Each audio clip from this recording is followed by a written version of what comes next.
We'd like to take a moment to thank our friends at Hester & Cook for sponsoring this podcast. Hester & Cook believes there's always a moment to celebrate, and we could not agree more. They make the most beautiful tablescapes for your holiday hosting, all from paper. Yep, you gotta see it to believe it. So stop by their stores around Nashville and Franklin, or shop online for the season's best holiday decor, gifts, and specialty tabletop items. Use promo code Magnolia for 15% off your first purchase in store or online at hesterandcook.com. Fort Worth, Texas is often known as the sister city to Dallas, but it has an Old West culture that is quite distinct. Join us at the table as we discuss the beauties of Cowtown.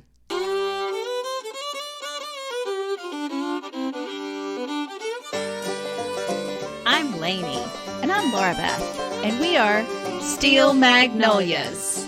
The strength of steel With the grace of a magnolia. We are here to have uplifting conversations about life in the South.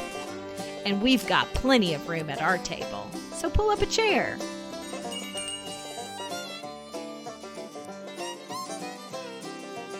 So I'm not really sure if anyone can relate out there, but I feel like oftentimes when I see Fort Worth, I see Fort Worth / Dallas. Like they are lumped together all the time, right? And partially that's because of the airport, and American Airlines is headquartered there. Yeah. So that kind of causes that to be used a lot. Yeah. Right? But I think the conclusion I have drawn is that Fort Worth wants you to know that they are not Dallas.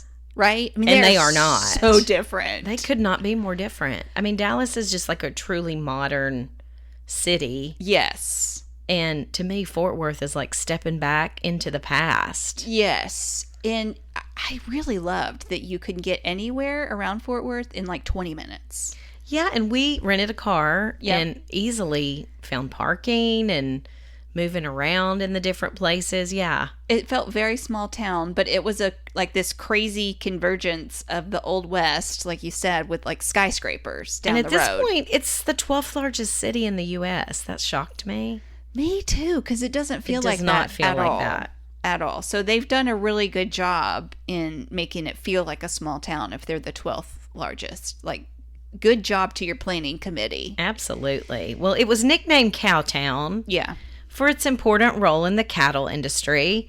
Now, Fort Worth was established in 1840, but after the Civil War, there were only 20 families that lived in Fort Worth. That's hard to believe. And cattle was all they had. Right. So this was before, and this is why, kind of that Chisholm Trail was established as a trail used after the Civil War to drive those cattle overland from ranches in Texas up to the Kansas railheads. Yes. So they could get those cattle up north. Yes.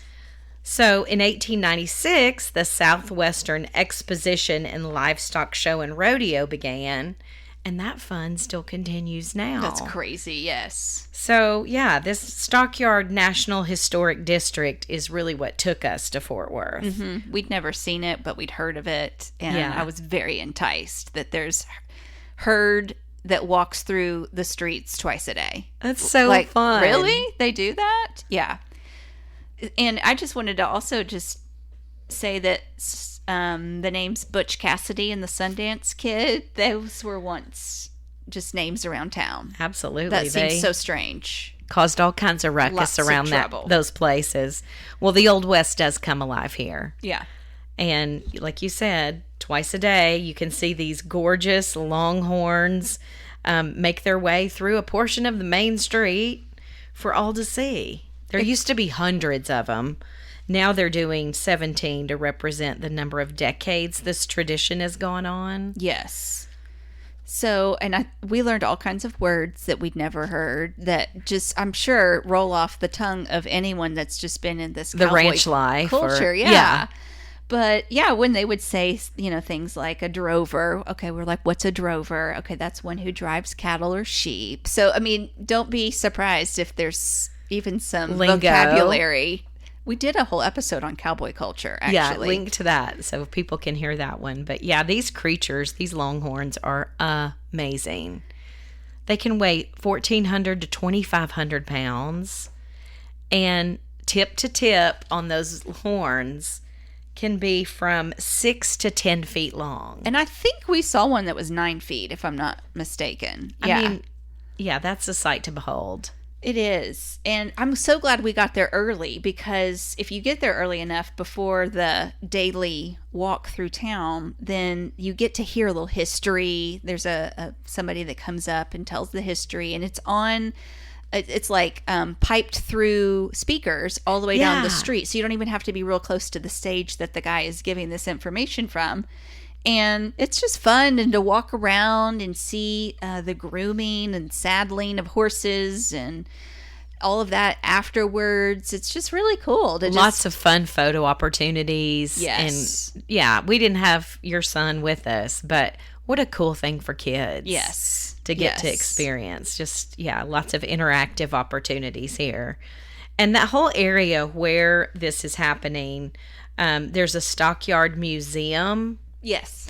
That you can attend that has lots of artifacts of interest from when those herds were much larger. Yes. So that's I would say, a must-see stop after you do this cattle drive.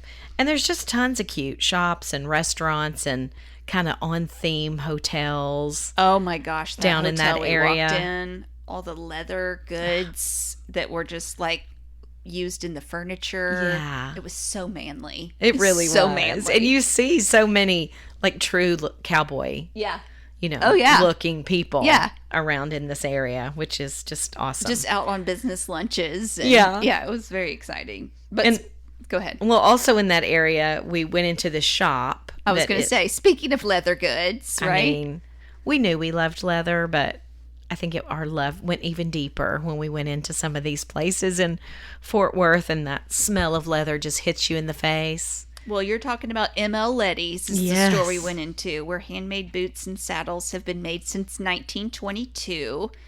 They are on their 4th generation of bootmakers in the family, not bootleggers, bootmakers. And I just loved every moment in this place. Like you mentioned, the smell of leather that, there's the tailor that's ready to fit you with a custom hat or belt, and just the quality of items is very apparent. It's just very unique. Yeah. Yeah. And yes, like you said, legit cowboys were in there. I felt like such an imposter. Well, and we were such the tourist, so much so that when I saw a very regal looking cowboy, I was like, Larbeth, try to get a picture. She had her phone out, so I'm like, try to get a picture of this man as he's getting his boots shined, because I mean, that's just like you just don't see boots the getting epitome shined, of maybe in the airport, but that doesn't seem like this at all. So Larbeth captured a photo that we were later told by one of the employees, knowing that we weren't going to know who that was, that it was Red Steagle. He clearly knew we didn't know who it was, because we're just snapping photos. And even when he said the name, I didn't know who it was. But we found out later he's quite renowned in Fort Worth and in Texas in general. Well, we were parked by a bronze statue of him that we didn't even know. Y'all, we can't make this stuff up. It's what we like to call God winks, but he is attributed to being like the person that found Reba McEntire too, in a music business sense. And he's a cowboy poet and Western swing artist and just all the things cowboy. Yeah. So the whole historic district is very cool. We ate at Cattleman's Ranch. Is that the place we had steaks? Yep. That was delicious. And I do think this would be just such a fun trip for a family. Yeah. And if you happen to be there on a Sunday, there is a free show at the steps of that area. The Stock Exchange is what they call it, of the Cowtown Opry, which they are committed to preserving, promoting, and performing Western heritage and Western swing music.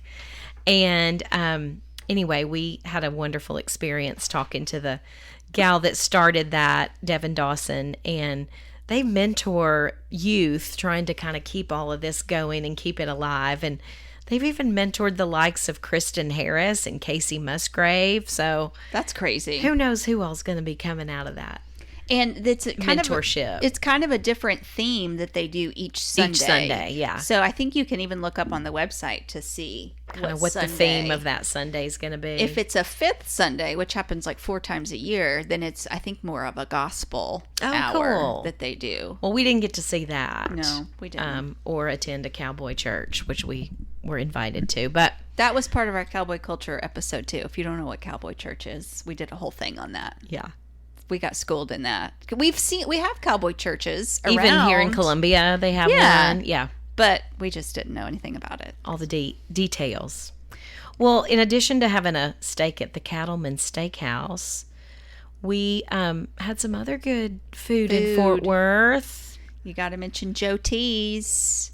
Anybody you ask where to eat in Fort Worth, this is what they're going to tell you. If they're real local, they'll just say Joe T's, but what they mean is Joe T. Garcia's. Yeah. So, yes, one of the things that we've mentioned on the show before is the food of a place shares so much about the culture there, and that was for sure the case here. So it's Tex-Mex.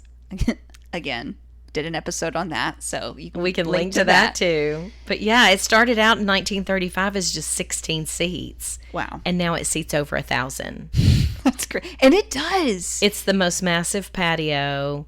It is. Lots of shade, pretty fountain outside. And even the size of this restaurant, just from the street, you can't tell just how big it is. No, you can't. People line up, so you may have to stand in a line if you come at certain times of day. Yeah. I would say there was something very special about the food there, though, in terms of the menu. Very limited. Tex-Mex is Tex-Mex across a lot of restaurants, but Joe T's had a very interesting enchilada sauce. Do you remember that? Yeah, it was good. It was like more tomatoey. It was very than good. Typically. I don't know. It was really unique. We really liked it. So, and they pretty much stick to fajitas and enchiladas. Yeah, that's pretty much it. I mean, yeah. You're not going to have 3 or 4 pages of choices. And I can also see why frozen margaritas were invented in this area, because it's so hot here. So hot. Lord have mercy. So, yeah, bring on the frozen anything. Yes. But yes, margaritas are divine here. Yes. And then Joe's got a daughter that has a bakery across the street. We didn't get to try it, but Esperanza's is pretty famous too in this area and has a real varied menu between breakfast and lunch. So yeah, their breakfast menu looked very good. Mm-hmm. If we'd had a little more time. It's sweater weather and soup season, y'all. Laura Beth here to tell you about Zoop. Z-O-U-P. Zoop broths bring flavor to southern staples like really great grits, while their soups provide a comforting meal. Zoop is available at your favorite retailers across the country, including Instacart and online at walmart.com. For you Amazon shoppers, use promo code 20Magnolias, 20Magnolias, to get 20% off your first purchase on Amazon. Learn more at zoopbroth.com. And now, on with the show. Well, I loved a spot that we went to for barbecue, and when I say barbecue and you're in Texas, I mean brisket. Oh yeah, for sure. Because brisket is king. Yes. In Texas barbecue. Yes.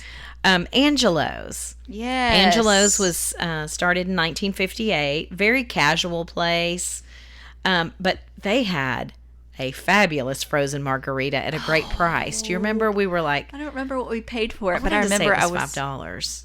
Okay, it was a good price, and it was very like happy good. Hour, right? Probably. But it was a very large size. It was very good. And their brisket was very good. Yes. So if you are looking for a brisket experience in Fort Worth, I can recommend that one. Was it Ted Nugent that was playing over at the Stockyards later that night? Oh, they were playing at, was it Ted Nugent? I forgot about I can't this. remember who it was. But there was some people like pre-partying, getting their frozen margaritas for a show. That yes. That was happening at Billy Bob's. Billy Bob's, which is a huge dance hall. Yeah, honky-tonk kind of place. Yeah. The largest one in Texas. And, yes. you know, everything's bigger in Texas. So if something's the biggest in Texas, it's big. Okay, so we've covered historic district, food. Let's talk about the cultural district. Y'all, who knew Fort Worth had so much to offer in museums, many of which were free. Yes, like DC level of free things to do in terms of museums. Yeah. Now, I do want to say all of these museums are closed on Mondays and have a little bit more limited hours on Sundays. So keep that in mind if you're planning a trip. That's a good point. If you're only going for 2 or 3 days and you're hoping to do this, then you may want to go mid to late week. Yeah. Not early in the week. But the Kimball Museum was one that we spent some time in. Lots of well-known name artists' works here, and a very large impressionist section, which Larbeth and I both love. Yes. Yeah, like so actual Monet, Picasso. Yes. Some names you're definitely going to know. And we really enjoyed that museum. We did. That was fun. So, and that was one of the free ones, as well as the Amon Carter Museum of American Art. Now, I forget sometimes how young our country is until you're looking at American something art. like art. Yeah. Until you come from the Impressionist era. Or even older, looking at El Greco's. And then all of a sudden you're in a museum of American art. But it really inspired me at just how beautiful and varied our landscape is in this country. It is, yeah. And this museum has a lot of Remington and Russell works because they did a lot of American Indians and cowboys. So it's very apropos. It is. To have a lot of their works at this museum. But another fabulous experience. Was that the one with the gift shop that you loved so much? Is that where you got some jewelry? I believe it is. Yeah, I think you got some good jewelry there. Yeah. Yeah. Some Susan Shaw and... Yes. I don't know. You had a few I had a few good fun pieces. finds at this. And yeah, I love a museum shop. Well, we didn't go to the Sir Richardson Museum, but it also has a lot of the Charles Russell and Frederick Remington. So if you're a fan of that Old West art, make sure you hit that one as well. Okay. I was so excited, but I had a very different perception of what we were walking into when we went to the National Cowgirl Museum and Hall of Fame. My goodness. So, I mean, the theme of this museum, I feel like it sounds like it's just going to be old school pioneer artifacts. Yeah, kind of sleepy and dingy. Absolutely not. Think again. This place was so creative and innovative. And so, like, as with That's the perfect word. It was so innovative. It was so innovative. So, a lot of museums, well, I guess all museums, they have some sort of a traveling exhibit at all times. Yeah. And so that was the case as well. This museum, it just celebrates women, past and present, whose lives exemplify the courage and resilience and independence that helped shape the West. And they are there to foster an appreciation of the ideals and spirit of the self-reliance that these cowgirls aspired to. I mean, I was fired up as a woman seeing all of this. I'm like, too. These women are like physically strong and doing all these amazing athletic things, but still looking feminine in their skirt. Like in dresses. They're sharpshooting and yeah.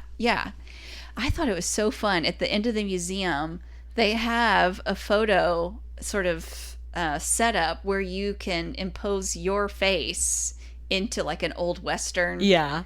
With some of these old sharpshooters. Yes. And we took a photo that was so cute there. But yeah, it was just really bright and colorful. It was just so different than I had imagined at all. And absolutely. I mean, this one did have a fee, but it was so worth it. Yeah. And again, had an adorable gift shop, and I'm smiling because you've got something on from the gift shop right now. My scarf that Lainey got me from the gift shop. And I wear it all the cute time on you. That gift shop was really cute. I could have taken 3 or 4 of those scarves because it was. Remember so we were cute. trying to pick one? Yeah, and then, you and I should trade sometime. I haven't worn mine as much as you have, but we could trade for a season, and you can change it up because they were all cute. Well, there's a couple other museums we did not hit that are in this cultural district.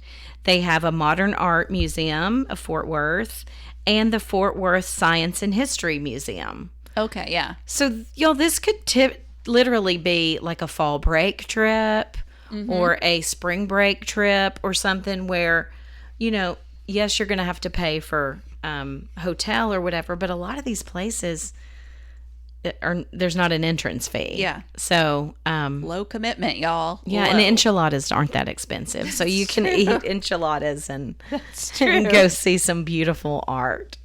So we did want to go see one of the one of the U.S.'s largest botanical gardens, because it sits right in Fort Worth. So given the high afternoon temperatures, Woo! the garden was updated with their hours. They were closing each day around, I think, like 3 or something. Yeah. So we went first thing when it was only 88 degrees. Yeah, Texas is next level. But it was a good botanical garden, right? It's such a great. Many. I have been to several. I love them. It was, some pretty areas that were shaded, like the Japanese garden is always a wonderful, peaceful place to take a rest. And That was a peaceful. This is 120 acres. yeah, So we did not cover everything. And I don't know if membership passes, or feasible, or like a really low price. But if I lived in that area, I'd probably have to do that, because you just have there's to no keep way coming you would. back. Yeah. For different seasons and to see different things at different times. You can schedule a tour, and the people there were just so delightful. They had all these volunteers there working the grounds. Yeah, we happened to get a conversation with the volunteer coordinator, and we got our minds blown. Yeah, they said 500 volunteers that put in 20,000 hours last year. Like, that's some commitment. That's quite impressive. So they And it takes that kind of help to keep a garden looking like it did. I know it would. So we were very inspired by the age-defying Texans that we saw everywhere. Yes. I mean, On the dance floors of the dance halls, on the just lunch breaks that had been working the land. yeah. So like ranch lifestyle is age-defying, apparently. Must be good for you. And we'll do a whole episode, I would say, in the future on dance halls and honky tonks, because in saloons, there's just a lot there, and that's a whole cultural thing in and of itself. We did get to go to the Stagecoach Ballroom, so that was fun, but we'll go into all the details of that. They were a bit fascinated with us, too, being from Nashville, that we were there to hear their music. Being under 60, yeah. I guess, under 60. Yeah, I was the second youngest person in the building, and Larbeth was by far the youngest. But, I mean, they were dancing circles around me. Dancing. Literally, like it was a circle. So they it were was just so kept going. cute to see some of the couples that you just picture have probably been doing this for 50 years. Yeah. So Fort Worth.